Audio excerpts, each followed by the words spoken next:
Good afternoon, everyone. My name is Mohammed Ba, and today I'll be discussing the UK poll tax riots and uncivil disobedience.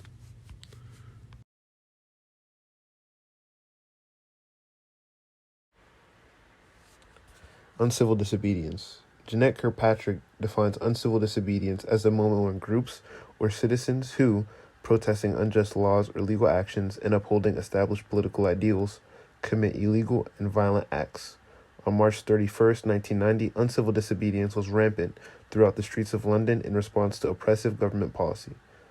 The poll tax rioters resorted to this tactic as their non-payment strategies needed more venom. Background. The UK poll tax was first instituted in Scotland in 1989 after being passed in legislation. It was also passed in legislation in 1987 and 1988 to be implemented in England and Wales. Margaret Thatcher instituted this new form of taxation and called it the community charge in England. This new form of taxation had already been mentioned in the manifesto for the general election of the 1974 Conservative Party. The community charge, otherwise known as the UK poll tax, would replace the rating system, which had been in place since 1601. So this previous system, called the rating system, had been in place for literally centuries. The rating system was progressive and involved the valuation of property owned by the subject who was being taxed. So, for instance, imagine there was a household in which 5 adults lived. Only one of those adults, whoever the homeowner was or the property owner, would be responsible for paying tax under the rating system.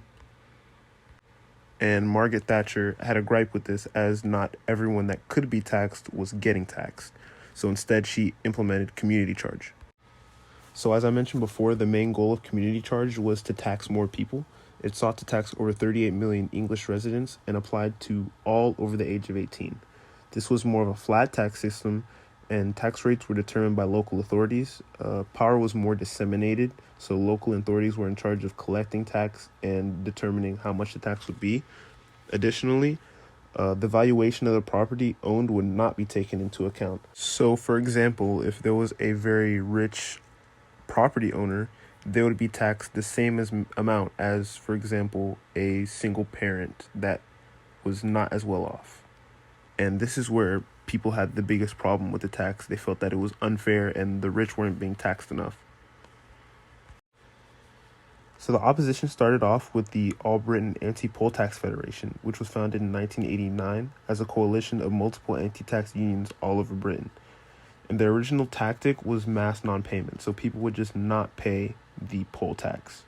This tactic received mixed reactions from the Labour Party, but was received well by the Socialist Workers' Party.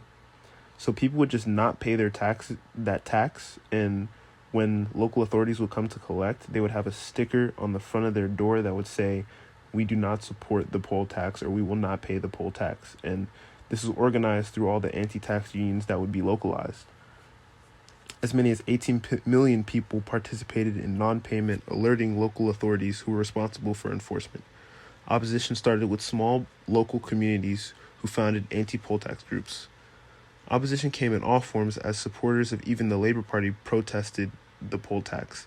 The massive opposition culminated in the protests at Trafalgar Square. So the climax of the protests came in the Trafalgar Square riot. On March 31st, 1990, the All Britain Anti-Poll Tax Federation organized a protest and expected 60,000 people to attend near Kennington Park. However, the protest grew to over 200,000 when the protesters marched to Trafalgar Square. Protests became violent soon thereafter, with rioters and police clashing violently through the night. The protesters burned cars and businesses along Northumberland Avenue and began looting the businesses in the area through the night. Interestingly, the protesters targeted items of high worth and value to show disdain towards the unfair system of taxation that favored the wealthy. There were no fatalities, 113 injuries, and 339 arrests on the day. Most of the riot would be remembered for the property damage, a lot of the burning cars, burning businesses, and destruction. There were lots of police cars destroyed. Policemen were fighting and clashing along with protesters throughout the riot. And on the right here, we see the Observer front cover for April 1st, 1990. which detailed the police battle with the massive crowds and how everything went down. So now we'll go ahead and examine the results of the uncivil disobedience. Margaret Thatcher resigned from office in 1990, the same year, and it is widely accepted her unpopularity amongst the public due to her advocacy for the poll tax was the driving force. The protests of that day were met with condemnation throughout the parliament. However, the poll tax was scrapped a year later in 1991 by Prime Minister John Majors, a member of the Tory party. England, Scotland, and Wales all saw the council tax implemented in 1993, which was preferable by most to the community charge. So the council tax was similar to the rating system in that it was more progressive and didn't hit the poor harder. Danny Burns of the Avon Anti-Poll Tax Union said, "Often attack is the only effective form of defense, and as a movement, we should not be ashamed or defensive about these actions. We should be proud of those who did fight back." And these are my sources. Thank you guys for listening.